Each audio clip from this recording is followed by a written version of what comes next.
जय श्री कृष्ण दोस्तों।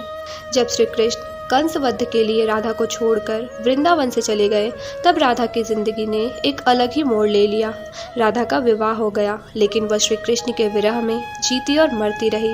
लेकिन राधा ने अपना वैवाहिक जीवन भी ईमानदारी से निभाया। अपने सारे कर्तव्यों से मुक्त होने के बाद राधा अपने अंतिम समय में अपने प्रियतम कृष्ण से मिलने द्वारिका पहुंची। द्वारिका में उन्होंने कृष्ण के 16,108 पत्नियों को देखा और उन्हें खुश देखकर वे बहुत प्रसन्न हुई। जब कृष्ण ने राधा को द्वारिका में देखा तो वे उन्हें देखते ही रह गए। राधा और कृष्ण मन में ही एक दूसरे से प्रेम भरी बातें करने लगे।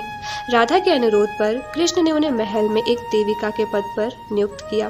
राधा द्वारिका में महल से जुड़े कार्य देखती थी और मौका मिलते ही अपने प्रियतम के दर्शन कर लेती थी। लेकिन राधा का मन अब द्वारिका में अशांत हो गया था। उन्होंने सोचा वे द्वारिका से दूर जाकर कृष्ण से आत्मिक संबंध स्थापित करेगी। इसलिए वे द्वारिका छोड़ पास के जंगल के गांव में रहने लगी। धीरे धीरे समय बीता और राधा बहुत अकेली व कमजोर हो गई। राधा का अंत निकट आ चुका था। उन्होंने धरती पर अपने 100 वर्ष पूरे कर लिए थे। उन्हें अपने अंतिम क्षणों में कृष्ण की बहुत याद सताने लगी। आखिरी समय में कृष्ण राधा के सामने भी आ गए और उन्हें अपनी बाहों में थाम लिया और धरती पर बैठ गए। कृष्ण ने राधा की अंतिम इच्छा पूछी और उन्हें कुछ मांगने को कहा। तब राधा ने कृष्ण से कहा कि वह उन्हें आखिरी बार बांसुरी बजाते देखना और सुनना चाहती है। श्री कृष्ण ने अपनी बांसुरी निकाली और राधा के मुख से स्पर्श कराने के बाद बेहद सुरीली प्रेम रस से भरी हुई मधुर धुन बजाने लगे।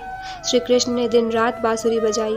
बांसुरी की मधुर धुन सुनते सुनते एक दिन राधा ने श्री कृष्ण की गोद में अपना शरीर त्याग दिया और हमेशा हमेशा के लिए अपने कृष्ण में विलीन हो गई। अपनी प्रेमिका की मृत्यु श्री कृष्ण बर्दाश्त न कर सके और उन्होंने अपनी बांसुरी तोड़कर वहीं झाड़ी में फेंक दी और राधा के मृतदेह को लेकर फूट फूट कर रोने लगे।